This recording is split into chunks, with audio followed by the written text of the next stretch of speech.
Hello everyone, মই অবিনাশ। আজিৰ ভিডিঅ'টোত আমি কথা পাতিম অসমৰ ইঞ্জিনিয়াৰিং কলেজবিলাকত পঢ়িবৰ বাবে কিমান টকাৰ প্ৰয়োজন হয়। যদি ভিডিঅ'টো চাই ভাল পায় তেতিয়াহ'লে লাইক, কমেণ্ট, শ্বেয়াৰ আৰু চেনেলটো ছাবস্ক্ৰাইব কৰিব নাপাহৰিব। আহক তেনেহ'লে বেছি দেৰি নকৰি আজিৰ ভিডিঅ'টো ষ্টাৰ্ট কৰোঁ। ফি ষ্ট্ৰাকচাৰ অফ বিটেক কোৰ্চ মানে কি বিটেক কোৰ্চটো কৰাৰ বাবে কিমান পইচাৰ প্ৰয়োজন হ'ব আজি আমি এই ভিডিঅ'টোত চাম।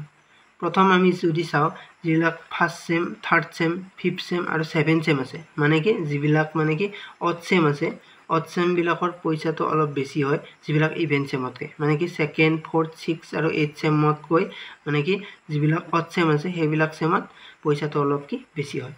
যিবিলাক অড চেম আছে মানে কি ফাৰ্ষ্ট, থাৰ্ড, ফিফ্থ আৰু ছেভেন্থ চেম আছে এইবিলাকত পইচাটো এপ্ৰক্সিমেট 9,000ৰ পৰা মানে কি 9,000ৰ পৰা 10,000ৰ ভিতৰত থাকে। যিটো ফাৰ্ষ্ট চেম আছে ফাৰ্ষ্ট চেমৰ পইচাটো অলপ কি বেছি হয় এপ্ৰক্স বাকীকেইটা চেমৰ তুলনাত, মানে বাকীকেইটা চেমত কি 9,000ৰ ভিতৰত থাকি যায়। নেক্সট আমি যদি চাওঁ যিটো ছেকেণ্ড চেম আছে, ফ'ৰ্থ, ছিক্স আৰু এইথ চেম মানে কি ইভেন্ট চেম, যিবিলাক ইভেন্ট চেম আছে ইভেন্ট চেমত পইচাটো এপ্ৰক্স কিমান 5,000ৰ পৰা 6,000ৰ ভিতৰত থাকে।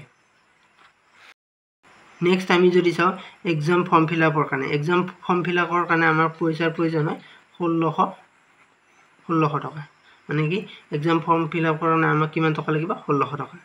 নেক্সট আমি যদি চাওঁ হোষ্টেলৰ কিমান পইচাৰ প্ৰয়োজন হয়। হোষ্টেল যদি আমি চাওঁ যিটো ফাৰ্ষ্ট চেমত মানে কি প্ৰথম হোষ্টেল লয় তাত অলপ কি বেছি পইচাৰ প্ৰয়োজন হয়, তাত এপ্ৰক্স কিমান 10,000 প্ৰয়োজন হয়। নেক্সট যিবিলাক মানে কি ছেকেণ্ড ইয়াৰ বা থাৰ্ড ইয়াৰ, ফ'ৰ্থ ইয়াৰ আছে সেইবিলাকত কম লয়, মানে সেইবিলাকত কি 5,000ৰ পৰা 6,000ৰ ভিতৰত হৈ যায়। সেইবিলাকত কি 5,000ৰ পৰা 6,000ৰ ভিতৰত মানে কি প্ৰথম ষ্টাৰ্টিঙত লয়, মানে এডমিশ্যন ফিজ হিচাপে সেইটো লয়। নেক্সট আমি যদি চাওঁ মেছ ডিউজবিলাক প্ৰত্যেক হোষ্টেলৰে বেলেগ থাকে। কিছুমান মানে কি আমি যদি মেছ ডিউজ হিচাপে চাওঁ কি মেছ ডিউজবিলাক কি 2,000ৰ পৰা 3,000ৰ ভিতৰত থাকে। আমি যদি মানে টোটেলি চাব যাওঁ গোটেই মানে কি 8 চেমলৈ কিমান 2 লাখৰ পৰা মানে কি 2.5 লাখ টকাৰ প্ৰয়োজন হ'ব।